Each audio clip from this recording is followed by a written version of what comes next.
بسم اللہ الرحمن الرحیم۔ السلام علیکم میرے پیارے بھائیوں اور بہنوں۔ معراج کی رات حضرت ابراہیم علیہ السلام نے حضور نبی رحمت حضرت محمد صلی اللہ علیہ وآلہ وسلم سے عرض کیا کہ اپنی امت سے میرا سلام کہنا اور فرمانا کہ جنت کی بہت سی زمین خالی پڑی ہے، اس میں بوٹے لگا کر آؤ۔ وہاں کے بوٹے یہ کلمات ہیں: سبحان اللہ، الحمدللہ، لا الہ الا اللہ، اللہ اکبر۔ معراج کب ہوئی؟ بعثت کے 11ویں سال یعنی ہجرت سے 2 سال پہلے 27 رجب المرجب پیر شریف کی رات نماز عشاء کے بعد۔ میرے پیارے بھائیوں اور بہنوں، آپ سے گزارش ہے کہ اگر آپ نے چینل کو سبسکرائب نہیں کیا تو چینل کو سبسکرائب کر دیں، ویڈیو کو لائک کریں اور شیئر کریں۔ اللہ تعالیٰ آپ کو بہترین جزا عطا فرمائے، آمین۔ معراج کی رات ہمارے پیارے نبی حضرت محمد صلی اللہ علیہ وآلہ وسلم کو 3 تحفے دیے گئے۔ نمبر 1، 5 نمازیں۔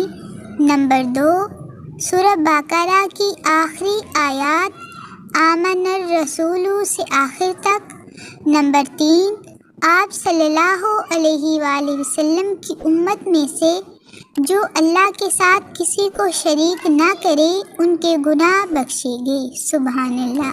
صاحب معراج امام الانبیاء خاتم النبیین حضرت محمد صلی اللہ علیہ وآلہ وسلم نے فرمایا، معراج کی رات میں نے جنت کے دروازے پر لکھا ہوا دیکھا کہ صدقے کا ہر درہم 10 درہم کے برابر ہے اور قرض کا ہر درہم 18 درہم کے برابر ہے۔ میں نے پوچھا، جبرائیل، قرض صدقے سے کس وجہ سے افضل ہے؟ عرض کیا کہ سوال کرنے والا جب سوال کرتا ہے جس کے پاس مال ہوتا ہے، اور سوال کرنے والا اپنی ضرورت کے لیے قرض طلب کرتا ہے، تو اگر وہ اسے مال دے دیتا ہے تو اگرچہ وہ مال واپس مل جانا ہوتا ہے، لیکن اس کو قرض کے ہر درہم پر 18 گنا ثواب ملتا ہے۔ سبحان اللہ۔